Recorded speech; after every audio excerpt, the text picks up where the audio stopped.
All right, we're back with another episode of the Summer Roast. So me, Jev and Morgs, we come through, we dissect everything. Me and Jevy, for about the first half an hour, we put our footy hats on and we talk everything off season. Yeah, you were hot. You were hot, really hot. I came on dust. Jev just went off his head. Then we go into some NFL. We talk some Ashes. We dissect his pyramid from last week. There's a lot of bolters, a lot of Englishmen going to be low on that pyramid next week. Jev was fired up, Dust. Jev, this is actually one of his best shows.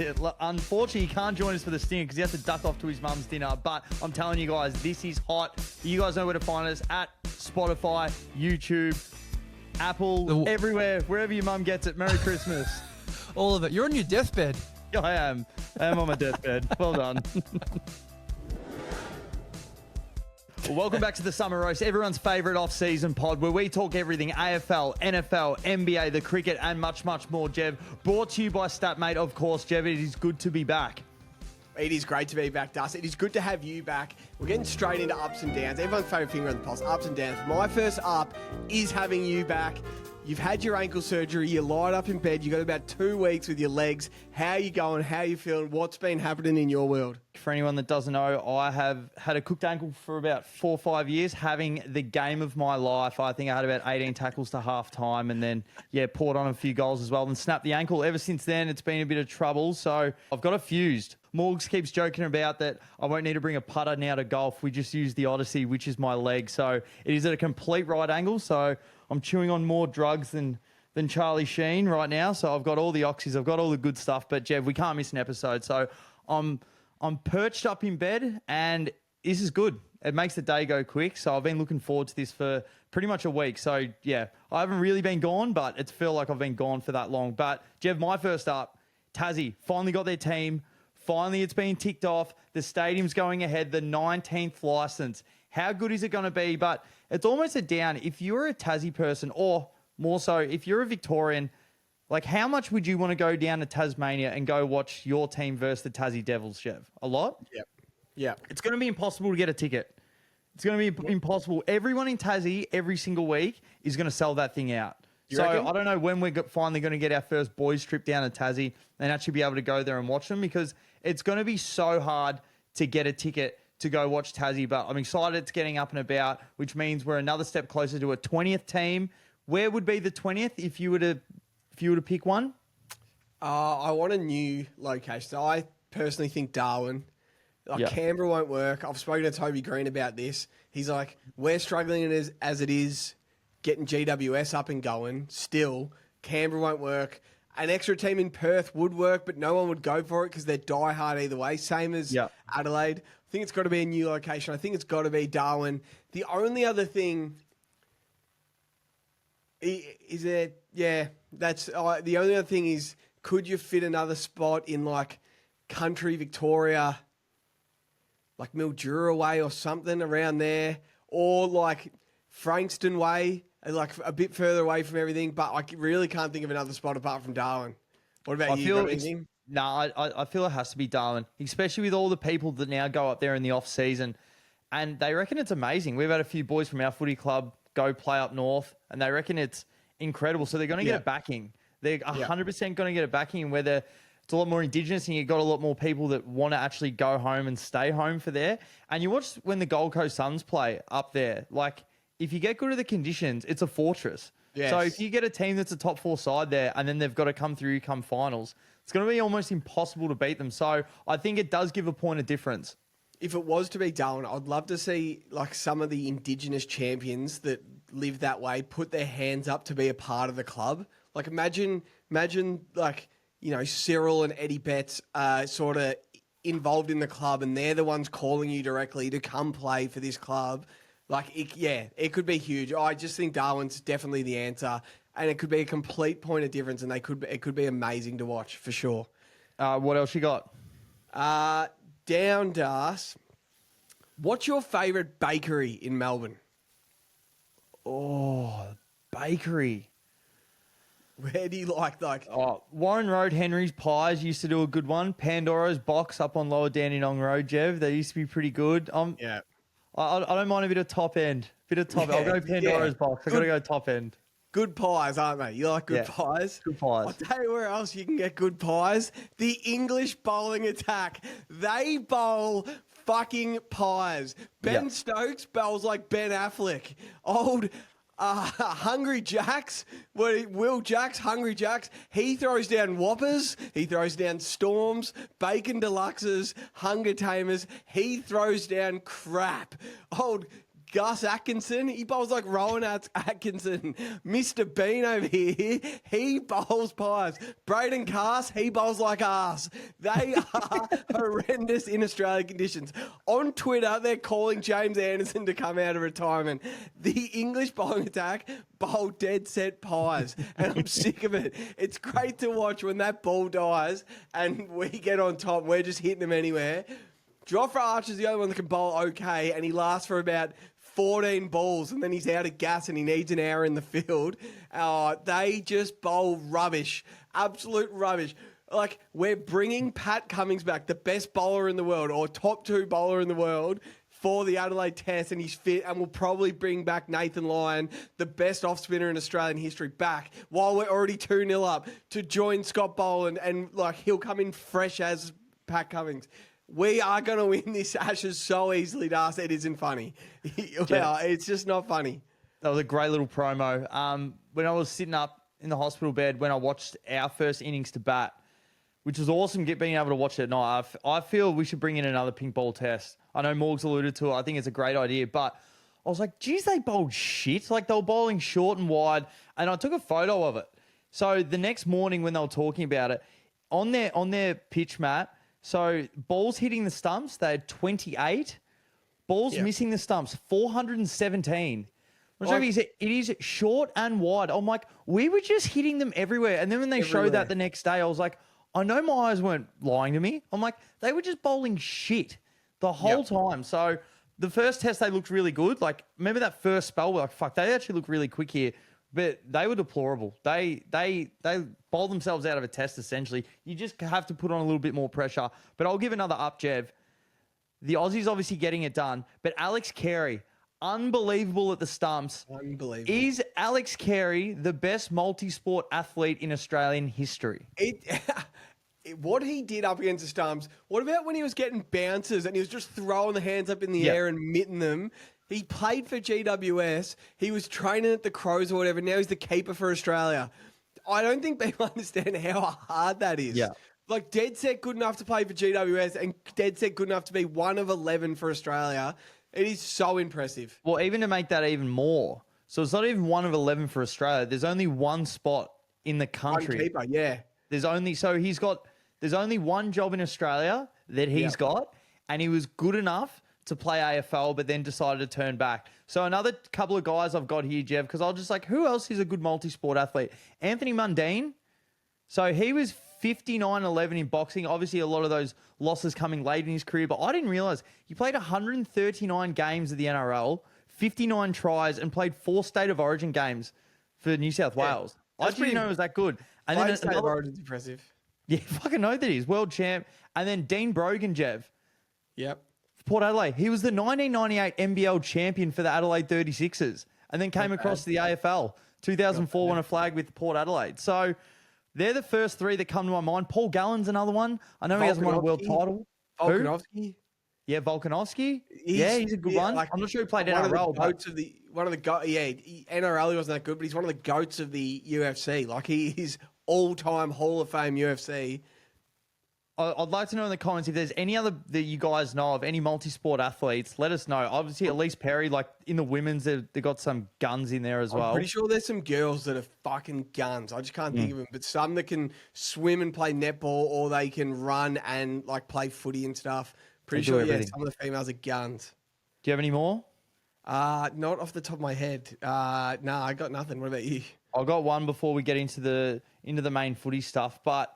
Jev, it's a sad day. I don't think we really got to touch on it last week, but Dermy will not be continuing on for Fox Sports. So the Sunday ticket, it's officially done. The Bachelor's games, where you're there just listening to Derm, like whether you're a little bit hungover, you want to sit down, you try and have a nap while you watch a footy, and Derm just sings you a lullaby. He just dribbles in your ear. And a lot of people say that he's the worst at Fox footy. A lot of people are very quick to say that. So, Jev, we're going to play a quick game of better or worse. Okay. Dermy or Eddie Betts? Eddie Betts. Who do you want What do you want me to say? Who's better? Derm's better. Yeah, Derm's better. Dermy or Corbin Middlemiss? Corbin's not bad. Corbin's good at his job, but I'll go Derm. Derm or Jordan Lewis? Derm. I can't stand John Lewis. Derm or Jack Rewalt? Derm. Derm or Kelly Underwood? Derm. Derm or Jay Clark? Jay-Z Clark. No I'll way. go Derm. I'll go Derm. Yeah, so Jeff, again, he wasn't the bottom seed. He was good. He was different. I'm not sure who else they're going to get in. Got some big shoes to fill, but Dermy, we're thinking of you. And Did you hear why he didn't get a new contract? because he's going out with that shagging too much, isn't he? Nah. Last year, his contract was paid per word, and they just can't afford him this year. They just can't afford him. It was $1 a word, and he got paid $2.5 million last year, and they're like, we just can't afford you. He can talk. My boy can talk. He can get crap on about anything. Oh, look at Jesse Hogan. See how he comes back, but then he looks at the kicker, and then he comes up at the ball, but he leaves his defender behind. He takes him up. He's a beautiful set shot as well, guys. Watch this. He sort of leans back on it, few stutter steps, kicks through the ball, and it goes through. And then you see the umpire barely moves because he knows Jesse Hogan's such a good kick. And look at that bloke in the crowd eating a pie and all this. Derm can crap on with the best of them, Das. They couldn't afford the $1 a word contract anymore. Now, Hayden McLean, he's a good Bo Morris boy. Hayden McLean, yes. You should go down and watch him.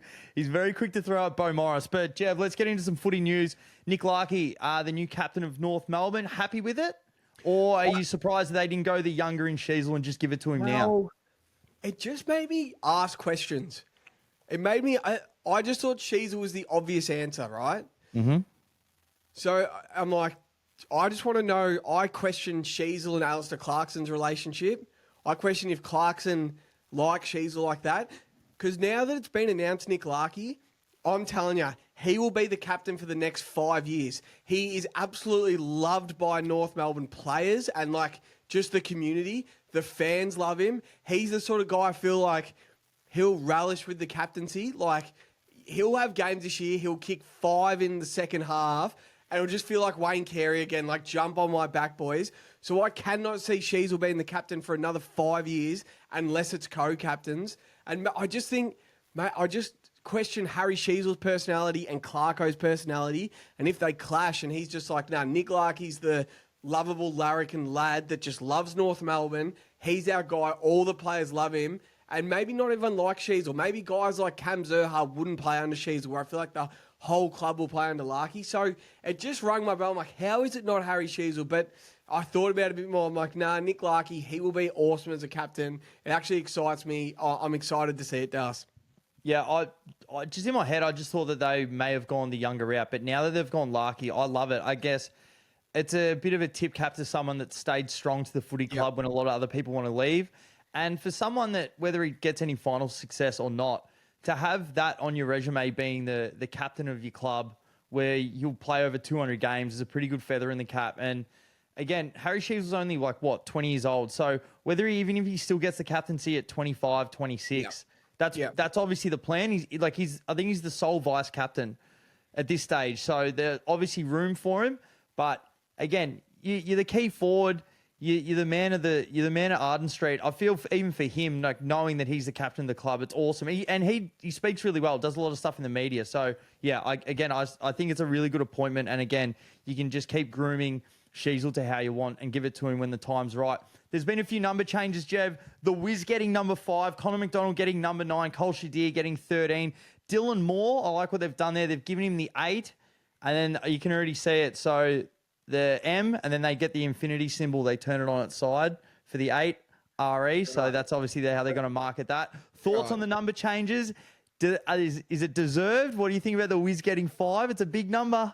Yeah, it's an absolute... it's the biggest tism thing. Like people love numbers on backs. I'm not as care. Like I'm waiting for a player to come in and go give me 77. Or I want to be number 99 or 91 or something. Right. I would find it so cool if someone came in wearing number 99 in the AFL. It would look that good on the field. So I'm not a massive numbers guy. I do like certain numbers on certain players. Wiz wearing number 5, wearing Sam Mitchell's old number. I know James Warple had it. It is big shoes, but that just shows like he's getting the big contract. He's not going anywhere. He's getting the big contract at Hawthorn, and he's going to play there his whole career basically. Because you just don't give it to him if you think he's going to leave in a couple of years. So I do like it. The others, the Cole Shadir and wearing his old man's number, that is awesome. The photo Sench Footy posted where him holding that old school Hawks jersey with the collar, the woolen jumper, that was a sick photo. So I'm super happy for that. That's a great bloke move by Dylan Moore. It says something about Dylan Moore, doesn't it? Like, he's just a good man. You see, so the Colts did jersey, so they threw him a bag, and he's like, what's in this? Something stupid. They're like, nah, he opened it. It was his dad's Norm Smith jersey, and That's he'd never sick. seen it in his life. So he's like, oh my God, how good's this? Connor McDonald getting number 9 as well. Again, Croft's number. I think Dipper was number 9. So some big shoes to fill. Again, they're just trying to lock these guys up. But with the numbers, I actually almost thought the Wiz was going to stay with 34. Like, 34 is a horrible number. It is, but yeah, no, but that's what, like, he's made the number. Like, is he going to be one of those guys that just stays with 34 forever? Again, the number 5, you can just sell it. Wiz 5. It looks so good. Yeah. I know this one tickled you very well as soon as you read it. Carlton assistant coach Ashley Hansen, premiership player Ashley Hansen, I must say, with West Coast Eagles, saying Ollie Florent will have a Josh Dacos typed impact. What do you think when you read that, Jev?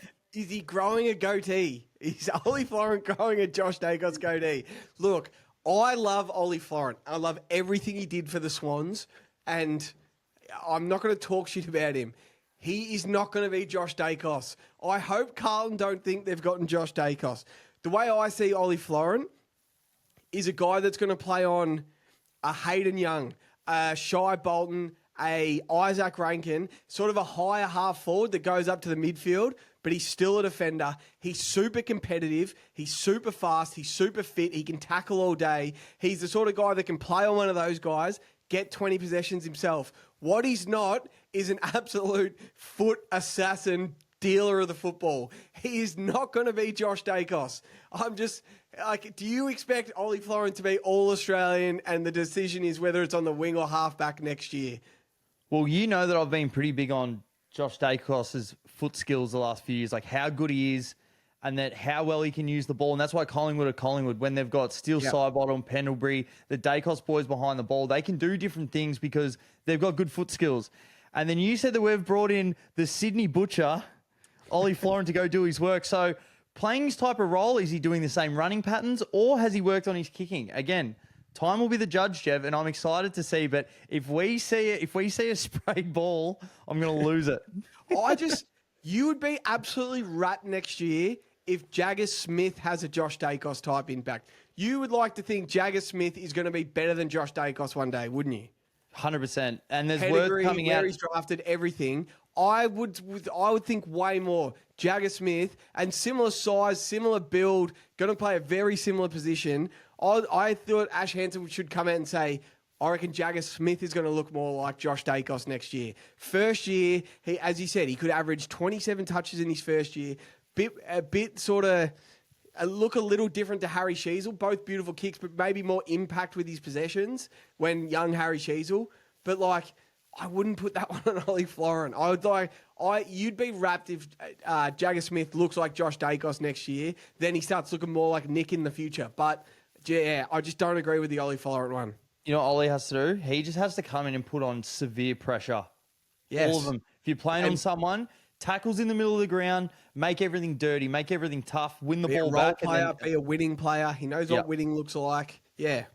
Now, 100%. you had a good look at this. Ollie Dempsey, I know it's a type of year where they get the good cameras out and the boys have had a good feed, they get a good pump on and everyone's looking a little bit browner, but Ollie Dempsey and Darcy Wilson, you said, which I'll ask back to you, off the top of your head, where would you rank these guys in the league by the end of the year? By the end of the year, fuck. They looked incredible. The photo of Darcy Wilson, that's a couple of weeks old. He looks huge. Yeah. Everyone knows he's a running machine and he runs smooth as. You know when those videos ever pop up on your Insta and it'd be like 9 Kenyans running and they are just smooth as. Like they run they run like the wind. That's how Darcy Wilson runs for starters. Now he looks 4 kilos heavier. He looks big. He looks strong. It is looking impressive. And then that photo of Ollie Dempsey, and even Danger put on his stories like, Ollie Dempsey is loading. And I'm like, that was unbelievable. So where do I think they're going to be? Right. Geelong supporters always want Ollie Dempsey in the pyramid. They think he's pyramid good dust. I don't think he's that good, but I think he's very good. So I'm going to say top 25 player by the end of the year, Ollie Dempsey. I reckon he has potential to be a top 25 player in the comp. It depends.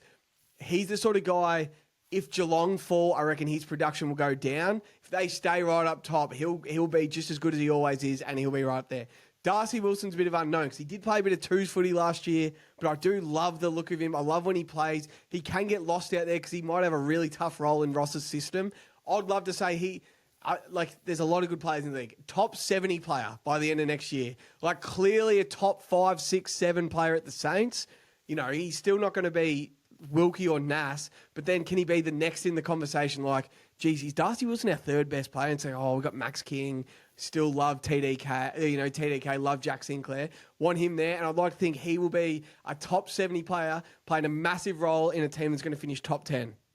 Yeah, I think it's a pretty good assessment. They're both stars. Ollie Dempsey's one of the few Geelong players that stood up in the grand final, kicks you a goal every week. Yeah. And it's not by chance he kicks every goal from the goal squares because he runs so hard up and down.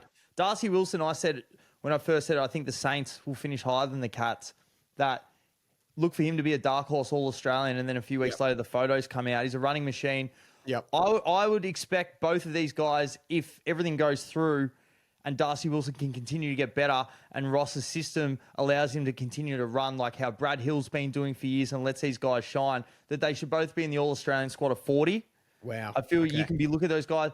Darcy Wilson, sometimes you just got to have a look at, you just got to show us something. He had the game, what do you have? Again, 23 or 24 and 5 goals. Yeah. Where those goals were coming off the back of him running. Yeah. Running like crazy. So I don't think it's crazy to say both these guys should be in the All-Australian squad of 40. Ollie Dempsey 100% can be an All-Australian player. He's a freak. You can put him on a wing half forward, and he can do it all. So I actually can't wait till they play against each other. They'll probably play on opposing wings, but very similar but very different. Ollie Dempsey's obviously, he hits the scoreboard a little bit more, but the way that they run in their team systems is pretty much identical how hard they go. So I can see them being at the top end. Does that sound crazy to you? Nah, I love it. I know I posted my top 10 stocks on Insta, and Forgotten Stars, our man at Forgotten Stars, commented he thinks Darcy Wilson should be in there and he's huge on him. I'm like, wow, you think he should be a top 10 asset in the game? So people must be super bullish on what they're getting next year out of him. He's put on the size, he can run. Maybe it's just like the year he just explodes sort of thing. Could he look like prime Sam Walsh next year? Is that like, do you reckon he could look like 21, 22-year-old Sam Walsh next year? I was trying to actually think the other day. I was going to go through, let me have a good think about it, because I was going to go through Ross's sides and how he played the Hills, even like at Fremantle. I want to go back and watch a little bit and see. Obviously, he's always very defensive, but I'll go back. I've got a heap of time and watch what he actually does with some of the runners and how hard they go and what sort of numbers they put up, because he's an athletic freak. We know that for a fact. So, and his skills are actually pretty good. So again, another year in the system, I'm sure that he can get better.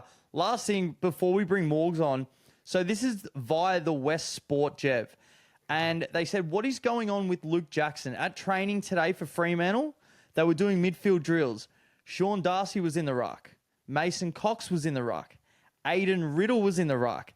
And Zach Harding was also a ruckman, who was their SSP player. So leaving Luke Jackson as a pure midfielder with Andrew Brayshaw, Caleb Sarong, and Hayden Young. The Dockers are missing that one really big-bodied midfielder. Do you think this is where we're going to see majority of him in 2026, getting a lot of that play at ground ball and then hitting the scoreboard? Do you think that they've already shown us a hand? It's not showing the hand. I like it. Is it going to be the AFL's version of the Warriors small ball? Like all of a sudden, he plays so much midfield and then all ruckmans leave the field and they've got this small, hard-running side where he goes up in the ruck, but then he's just running those ruckmen from end to end, like that 5-minute burst he had in the 21 grand final, but you see that more often. I love it. Like, they need to get better. They've got to explore ways to get better. They've got a lot of talent on their list.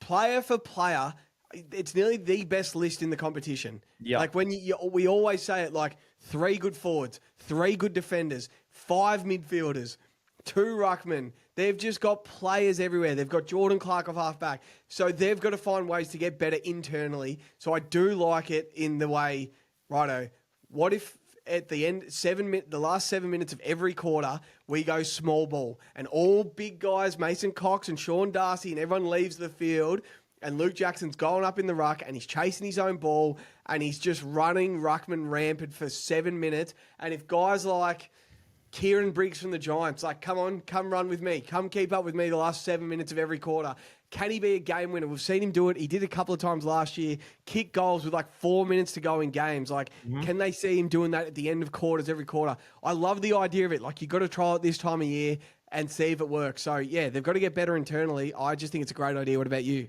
Well, call me crazy, but the last 5 to 6, Brownlow medalists, they're number 1 or top 5 in contested clearances and contested possessions or whatever it is. Yep. Every time that he was just in a normal midfield position, this is why you had him in the pyramid for majority of the year, even though he wouldn't get much of the ball, his maximum damage. But even him just as a general midfielder wins so many clearances. Think of like a Paddy Cripps. Like, he's big, gets his hand to it, gets the ball moving. If he can play a little bit more of a, 10, 15% ruck, 65% midfielder, and then a 20% forward, and then with his rotations in that, could that not be maybe the perfect split to allow him just to get the ball out to Sarong, give him a little bit more space, and who knows, like, he stands out. He stands out, and if that's a role for him, who knows, he might start the year off really well, might get some Brownlow votes. $501 at the moment, Jev. He can't go out any further. So it makes me want to have $3 on him or something so bad. Just a simple 3. It's like, that could be, good. That could be the one that all of a sudden it does the Isaac Heaney or the Matt Rao. It starts at 500 and it goes into 100, then it goes into 20, and then it's like, holy shit, Luke Jackson's paying $7 for the Brownlow. He started the season 500. I just feel if you're going to play midfield and you're going to look and play like he does, if he's fit enough to do it, you just have to. Apart from Pritis, like when you look at the inside mids that win, so when Cripps, the year he did, like he'd had previous games where he stood out, but then he was just super consistent for the whole year. Yeah. Matt Rao, he has games where he can really stand out, but then he was consistent. Lachie Neale has games where he stand out, but they're just consistent. If he can stay steady and healthy and they're going to win, which I think that we all think that they're going to be a really good side again next year, $501 is worth a few investments for a few cash outs. For sure. Now, for sure. We're going to get Morgs on in a minute. We are going to do a premiership pie soon, Jev. Yep. Whether next week or the week after. And I'm assuming that we're only going to start with 10 teams or a chance, surely. I don't even reckon 10. All right, well, I'll happily put a line through some. I reckon there's 7 teams that can win the flag. Well, all right, so this is what I want to do now. I said I'll at least give you 10 teams, maybe to start the year. But let's just put a line through 8 right now. Let's just put a line through 8 teams that aren't winning it.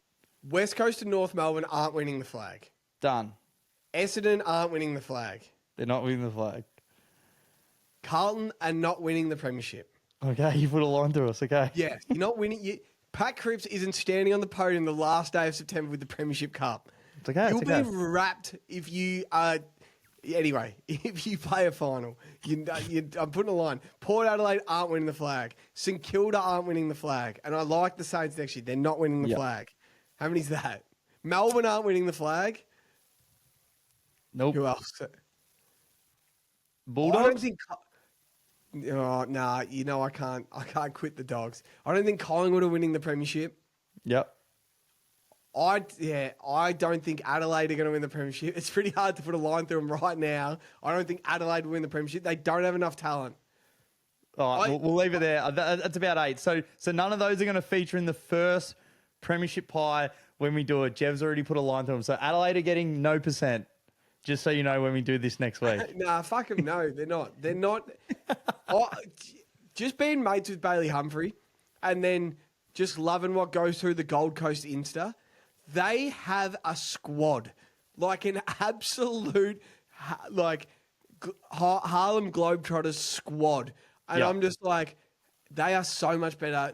than the Crows. Like, if I had to have a 3-team premiership pie, it'd be my bias with the Swans and all the talent we've got. It'd be Brisbane and it'd be Gold Coast. And now I got to just fill the edges around there. I love the Dogs. I can't quit on a team that has Bontempelli and Sam Darcy. They still might not be able to defend. I love GWS because I love Toby Green, I love Jesse Hogan, I love Sam Taylor, and then I love Finn Callahan. So, who else? Who else are we going to see in there? You love the Hawks, Jev? See, I could put a line through the Hawks happily. They didn't get any better. We won't tease it too much, but if you come in with a 5-team pyramid, that would be pie. That would be fucking awesome. Without a game being played. That's the first little bit. We're going to get Morgs on. We'll be right back. All right, boys, we're back. Morgs is joining us. Morgs, we just finished talking about some AFL stuff, but Morgs, I'm not sure if you heard, the Indianapolis Colts have just brought back 44-year-old ex-quarterback Philip Rivers. Jev, what are your first thoughts on it? Hang on, boys. I've got some breaking news breaking right now on my phone.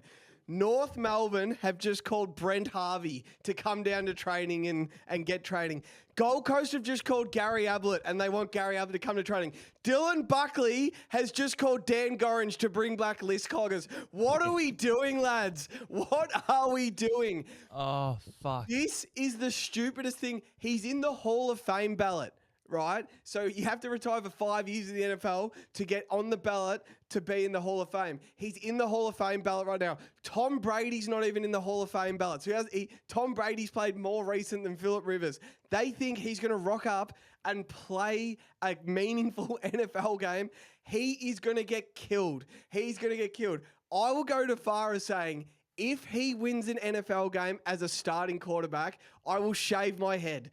I will shave my head. You guys can do it as short as you want. There is not a hope in hell. And this brings me straight to Futurama for this week, boys. I've sorted Futurama this week. Segue. And this brings me straight to Futurama. So I'm going to get it up now. It pays $21. We have Australia to win the Ashes 5-0. The score to be 5-0. We're giving them the belt to us at the moment. We're bringing back Pat Cummings. We're just better than them. This was your leg, Morgs. You really liked it. I'm like, that is a great leg. 5-0. We are taking, and it starts this week, Luke Littler in the darts, the world darts champion. We got a DM this week, boys, and it said, not sure if you boys are into the darts much, but Luke Littler winning the championship is as sure as the sun rising. It was $1.85. I'm like, I want to be on that. So we're on Luke Littler. Luke the Nuke, I don't know if you know him. He's a 17-year-old little chubby pom, and he just wins the darts, and all the old boys hate it. He doesn't drink any piss or anything. Can he bat? What do you mean? Yeah, they could use him out here. They definitely could. We're taking the Aussies in the World Cup, the soccer World Cup, to get out of Group D, to qualify out of Group D into the next stage.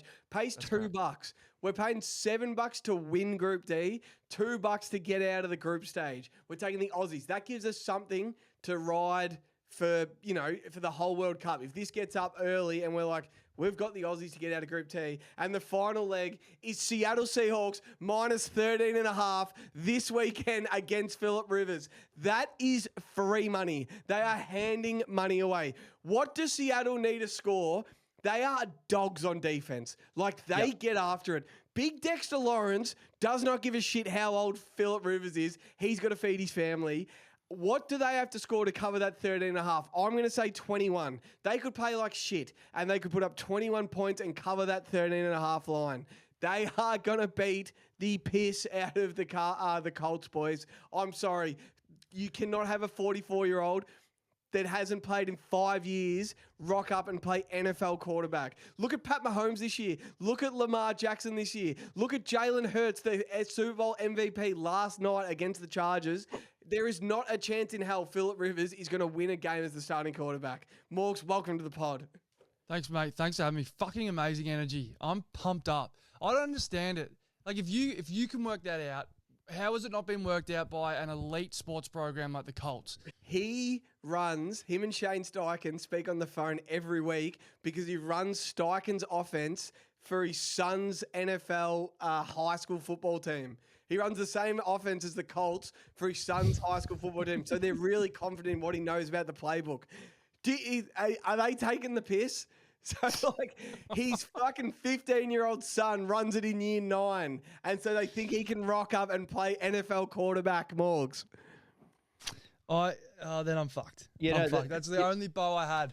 No, so they said legit the last 3, he's the only one confidently that knows all the checks, all the reads, all the play calls. He actually knows the entire playbook. And they're like, we trust him to come in rather than a young kid that might not have been in the situation before. They're like, Rivers will be seeing it like beach balls, they reckon. Like, what's Josh Dobbs doing? Is he anywhere? What's Ben DiNucci doing? What's Tommy DeVito doing? Like, what the hell is going on? Do you know who the backup to Phillip Rivers is, Morgs? No. Do you, Das? Is it Riley Leonard? No, it is Tyler Warren. The tight end they drafted this year is going to be the backup this weekend. That's how far behind they are. Like, this is... What the hell is going on with Anthony Richardson? They're saying he's injured. No, he's got... Do you know how he's injured? He was doing band work in the gym and the band snapped and broke his orbital bone. I heard that. LeBron James played with a broken orbital bone. Just put a mask on. You'll be all right. Like, it's a pain thing. He just stinks. He stinks. So they're bringing 44-year-old Phillip Rivers and tight end Tyler. Filthy. I can't believe it. They're taking a Sunday of rooting away from him. Yeah, which is a sin. He's a grandpa. His oldest daughter has a kid. He's a goddamn grandpa. I just can't cop it. If he wins, have you heard the schedule he's got to face? Seahawks, Texans, 49ers, and the Broncos, or something like that. No, the Jags. Like the top 4 of the top 5 defenses in the league. He's going to get his ass kicked. He will not win a game as a starter. I would just send the dogs after him. They are going to get after him. I'll be there. I can't wait to just eat him. Yeah, like you will be hyenas there in the Lion King. Weekend. In the Lion King, just hyenas. Yeah, can you have Phillip Rivers' funeral? Can you just announce it? You're there for the funeral. It's going to be the 12th man. It's going to be the loudest funeral in history. I do love, though, on his behalf, imagine you were best mates with him or like he was family. Like, it's fucking awesome. Yeah. He's like, I'll go sling it around. Yeah, 100%. You'd be so pumped for him. Like, you dare to dream, but he's going to... Someone on one of the pods I listened to today is like, yesterday was his 44th birthday and his last. Like, he will not be alive next year if he plays NFL. Well, I'm not sure You go, Darth. If you guys remember, right before he retired, he was dead set throwing shot puts. Like, he wasn't getting any... Like, he had to use his whole body to actually try and throw the ball. 100%. Like there's no... I've been throwing it. I'm keeping in shape. Like high school football coach shape, not NFL shape. You reckon he's in the same nick as Josh Allen? Between 2023 and 2025, the Colts will have had 44-year-old Phillip Rivers play quarterback and Jeff Saturday as head coach. Yes.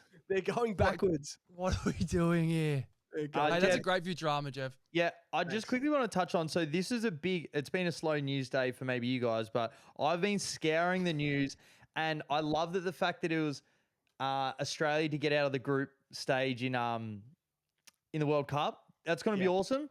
Forgot that that's in America as well. Yeah. So this is a genuine big story. So the tournament's kicking off in Pride Month in Seattle. No, this is a dead set story. And they elected a Pride game for Seattle at the start. And the 2 teams that just so happen to be selected in that game are Iran and Egypt. Both countries you can be in prison for being gay. Can you believe that? So the teams are thinking about not playing in the World Cup. Oh, God. Actually, that is news. It's a dead set story. They're like, we're not doing it. Oh, God. It's a dead set story. That's boots on the ground sort of stuff. Yeah, Iran and Egypt. Where else do you get this? They're like, you can be in prison for it in our country, and they're the 2 teams that are kicking off Pride Month, where the whole stadium is going to be a Pride stadium, and they're like, we will not play in the World Cup. It's a dead set story. Keep an eye on this for us, Das. Yeah, I will. I couldn't believe it. It was blowing up everywhere. So there's the story for you. I want to quickly segue. Obviously, Ashes 5-0 being in the Futurama, which is great, Jeff. I thought about it. I just don't think even weather is a factor anymore with baseball. Like, No. we don't need 5 days to beat them. Oh, Yep. you've heated up. Jeff's, I am cooking. I am cooking. You are. We'll keep going. But so I just, Dars, I wanted to quickly, hopefully the camera comes back. I wanted to quickly review his pyramid from last week. Obviously, we're not going to put one out today. We'll put one out next week before the next test. But Stark on top is fair. Man of the match. Trav Head was pretty good. Didn't need to be the same Trav Head. Stokes was on the second level. Stokes has to fall, I think. Yep. Thoughts? Then we got Brooke, Root, and Smith, level 3. And then it's really where it starts to get shaky. Ollie Pope was row 4, Jev. No, I'm not saying this is your fault, but we just need to review it. Ben Duckett, row 5. He is allergic to runs, Ben Duckett. Yeah, he's. Did you actually see Morgs, Ben Duckett? They were actually down at the beach in Noosa, and apparently it'll be the first 5 days that England can actually put together back to back to back. So they're in Noosa for 5 days, and apparently Ben Duckett actually made another duck at the beach. You see the photo? There's a couple of 10-year-olds that were down there, and they've just skittled him. Beach cricket still can't make a run out there. So Rumour has it he nicked off chasing one outside his off stump again on the beach cricket. He stinks. So there's 21 people in the pyramid, right? There's 22 people playing the Ashes. The whole bottom 6 row are going to be Poms. Yep. Majority of the next row are going to be Poms. The only blokes that should be in the top 10 are Joe Root and Ben Stokes. Joe Root can obviously play, made a nice 100, failed, didn't play that well in the second innings. Ben Stokes made a gritty 70, got caught out with Alex Carey up at the stumps. It was great play by him. Who knows how much he was going to make. They're the only 2 that would play for Australia. The rest of them, fuck them. All I hear about is how talented and good this Harry Brook bloke is. He has no idea how to bat. No idea how to, it's better if you're there for 250 balls than you're 50 off 50 balls. Just hang around a bit. It is so... It even annoys me as an Aussie how annoying he gets out. You're like, just put your head down. We are so much better than him. I was just saying to Das in the first half of the pod, Morgs, we're bringing back Pat Cummins, arguably the second best bowler in the world. We're bringing back Nathan Lyon, will play again, the best off spinner in Australian history. And England bowl pies. They throw down dead set fucking pies. You'll hear how I say it in the first bit. Braden Cast, he bowls like arse. Gus Atkinson bowls like Rowan Atkinson. Mr. Bean pies. Ben Stokes bowls like Ben Affleck. And Will Hungry Jacks bowls down whoppers, storms, stunners, bacon deluxes. They bowl crap. And Jofra Archer can last 14 balls. It is rubbish. And then he needs a spell. It is rubbish. That was so hard to watch bowl. Don't know if you saw Steve Harmison today. He said that Brendan McCullum has the top 7 in England brainwashed. Dead set brainwashed. And I don't know if you saw, you speak about news stars, you speak about boots on the ground. I don't know if you saw the social media ban. I think it came in today. Kids under 16 shouldn't be allowed to watch England bat. Nice. That's a great call. You talk about protecting the kids. Look, we're showing them bad habits watching this Ashes series. It's a great call. Give me a Panadol. Harry Brook, more like Harry Crook. Tell you what, this bloke. That's super sharp. But just wanted to shoot to the top and a quick shout out to Alex Carey. So I called him out. I didn't call him out. I was curious and I wanted Flanners to give me a little insight and he sold me then and there. He was vindicated, Flanners. He had one of the best test matches I've ever seen from a keeper. He was everywhere. He's probably top 6, to be honest, Jev. Yeah. He was fantastic. Watching him keep up to the stumps was an absolute masterclass. That's one thing. I was a horrendous cricketer. So was Das. I was nowhere near ever. All right. I was nowhere near ever being a wicketkeeper. I just was not good enough. It is a hard position to play. So yeah, credit to him. He did Das. So was Das. That's brilliant. Horrible. That is brilliant. God. I tell you what, one thing I'm looking forward to. You know, Brendan McCullum has brainwashed the whole of England. Like, they back Bazball to the hills, and they're just like, it's a way of life. It's a way of positive thinking. It's a way of not worrying about what ended up happening. The English media is ruthless. I cannot wait when the inevitable happens of Brendan McCullum being fired in the next 6 months and the way they turn on Bazball. And the way they write about it, because he's just got them brainwashed how positive it all is and everything. I reckon they are going to turn on him soon. Like, it is going to be, they're going to come for him. I reckon they already have. They already have. Yeah. You hear Nasser Hussain, you hear Athers, as I said, Harmison today. I think they already have. It's gone from entertaining to just ridiculous. So I think you're right though, Jev. You know what they need? If there's a bit of footage I have to watch, I think it was started either day 2 or day 3 where the Aussies just stuck it in. We stuck it in for the whole day session just so then we could bowl at night time, and we just wasted time. Yeah. Like we just had Scotty Bowl in there, Stark was in there, just batting at the crease, just playing the shit balls and just staying in and actually trying to make some runs, because they just lose their patience too much, and which is good for us, but they just look like fucking idiots. And then they just put the pressure on themselves. So again, I can't see them winning a test match against us. We're too good, as you said, Jev. With Lyon coming in, Cummings coming back in, you could argue he's the greatest all-rounder of the last 10 years. Cummings has done it all. He's just every time. Batter. You're right. Any time in a World Cup, if we've lost wickets for our top order, he's always in there making runs. So I just can't see us losing. And are we gonna get Bill Lawry? This is usually the best bit about cricket. When we get to the Melbourne Test and you get to the Sydney Test, Bill Lawry's usually there. He gets the call. He's absolute velvet. So hopefully we get Pigeon. A shout out Bill, but I think Bill might be. Yeah, I hope we see him. He's the best. He's my favourite. He's my favourite. I hope we see him. Oh my God, that's good. Can we talk some NFL, boys? Yeah, Can we talk about NFL? The best slate in history. It is. I'm seeing them like beach balls at the moment. We all know this. I've fallen in love with the unders. I love backing unders, and they're just hitting like crazy. I just want to know, boys, put your stake in the ground now, because I've got no idea. What is the Super Bowl matchup going to be? Who's coming out of the NFC? Who's coming out of the AFC? I won't hold you to this, but I just want you to have an opinion. Das, I know you're a Rams man, so you think they're going to come out of the NFC. Who you got out of the AFC? AFC. Who do I honestly think? Come back to me for a second. Morgs. I've put you on the back foot. Morgs, who's your Super Bowl matchup? Yeah, I got there this morning. I think Rams-Bills. Go on Rams-Bills. Yep.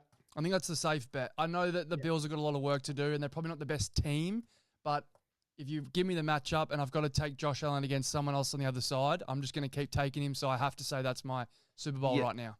That's who I initially want to say, but I wasn't sure how far away they were from playoffs, because I'm like, what's their win-loss at the moment? No, they'll make the playoffs. Okay. They need to beat the Patriots this week Yeah. to still be a chance for division, but that probably won't happen. But they'll make the playoffs.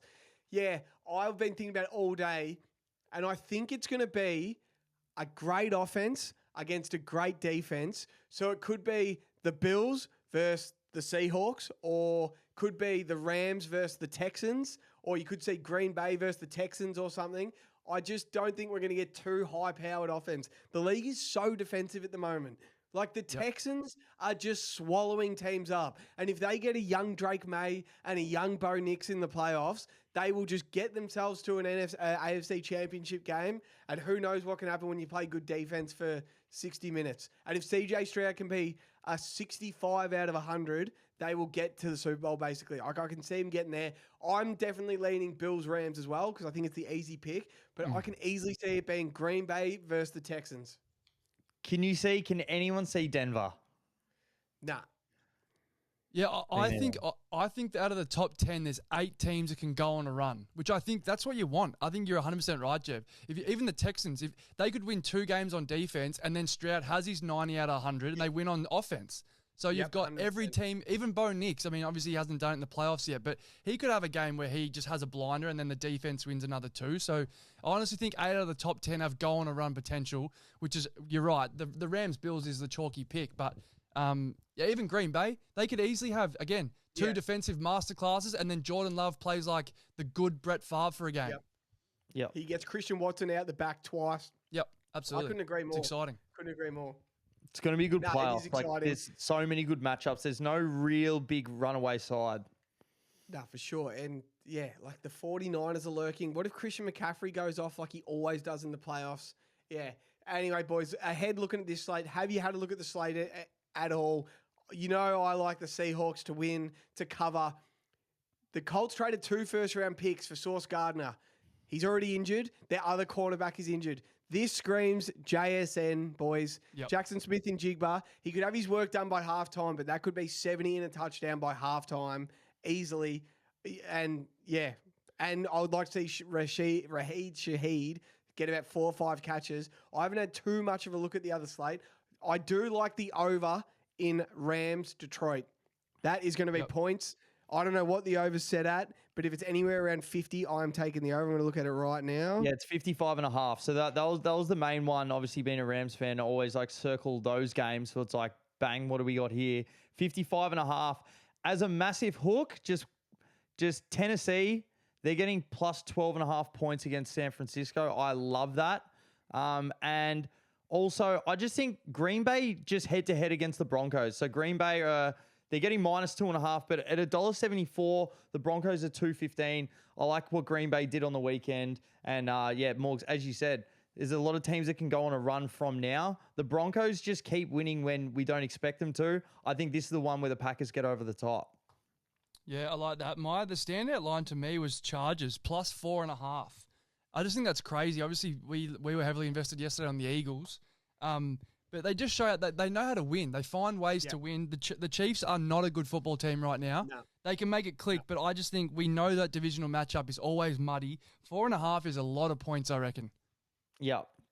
Yeah, another one I will be taking. I'll give him a few extra points, but I like the Browns plus 7.5 against the Bears. It's going to be snow. It's going to be freezing. I think Shador can keep up. Yep. Like, he's playing well enough to keep up. I think Myles Garrett will get after Caleb Williams. I like them to, they'll be able to stop the run enough. They've got a great passing defense, the Browns. Give me 7.5 points. Make it about 10.5. They will keep up. That'll be an under. It'll be freezing. It'll be low scoring. Someone will win 21-14 sort of thing. Get out of there. Love it. Apart from the Rams-Lions game, the Buffalo-New England game is so interesting. Like, they either can't one of pick those a guys. line. Look, there's no line there. Yeah, either one of those teams can. Drake May or Stafford could almost, depending on the other person's result, sew up the MVP. Like, if Drake May lays an egg and Stafford goes out and plays really well against Detroit, you can almost sew it up. But there's some pretty interesting games here, boys. Actually, I'll give you I'm just looking at now, the bet of the year. What is changing from now until Monday for me to not take Cincy Bengals plus 2.5 at home against the Baltimore Ravens? Yep. Like how you like the Chargers, at least the Chiefs are at home in that game, Morgs. The Bengals are better than the Ravens. Joe Burrow is better than Lamar Jackson. Jamar Chase is better than anyone the Ravens have on offense, and their defenses are basically playing the same. Yep. Give me the Bengals plus 2.5 at home. They're better than the Ravens. The Ravens are falling apart. Lamar looks injured. He looks like he doesn't know what he's doing. It's just not clicking. They're not clicking on offense. They will put up points, the Bengals. I don't know if the Ravens can keep up. That's a great call. Can I add a little sidebar? All my pods I listen to, they always do pet peeves. I don't usually like peeves, but I've got a peeve that I want to air because I'm consistent about this with the AFL. If I hear again that someone says that touchdown call on the weekend cost the Ravens the playoffs, because they keep saying that could potentially... I'll tell you who cost the Ravens the playoffs. Lamar Jackson, John Harbaugh, the front office, the bloke that put the bunny in the locker room, the bloke that took the table tennis table out of the locker room. They cost them the playoffs. It wasn't the ref on Saturday. I can't stand it. It's like the Ben Keys thing. It's like whenever it was 2 years ago. How many bad losses did Adelaide have that year? It wasn't that. That's it. Great from you. Had to fire up. I just dropped a pen as well on purpose. That's awesome. Boys, that was good. That was good. Good another half an hour. Morgs, you're off to America tomorrow. I am, mate. So I'll be covering all angles from there. You're seeing Phillip Rivers in person. I cannot believe it. Yeah. I tell you the one, it is going to the Thursday night game. The Thursday night Rams-Seahawks game. It could be win and one seed. Oh, that is enormous. It's so good. Are you seeing, because you're watching OKC play on New Year's Eve, aren't you, in Oklahoma? Yep. Are you seeing any NBA Cup games? No, I just miss it because there's a break. So it'll be done. The final is on Wednesday, I believe. So it's sort of like semi-final. Always in Vegas, isn't it? Yep. So I'm just gonna miss it. Stiff. Yeah. But I'll wear that. I can't wait for you to be posted on our Insta and see your trip again. I've got more sport. I've got a more cricket food. bat for a couple of skits, which would be funny. Cricket bat. Can you imagine last Christmas, Morgs, if you opened up a letter saying, next Christmas or before then, you will get to see Philip Rivers play again? Honestly, You would have said no way. You're absolutely lying. You would have said next year you get to watch Philip Rivers in the flesh. You would have said no way. Lucky you. He's older than Bill Laurie. It's the first live funeral ever. The first bloke to rock up alive and have a funeral the same day. Hey, grab a massive bow and throw it on this one. Hey, it's good to see you, boys. Good to see you, mate. Keep Love recovering. you, mate. Well done, mate. Get an oxy into you, mate. What are you prepared to lose today? For free and confidential support, call the number on the screen or visit the website.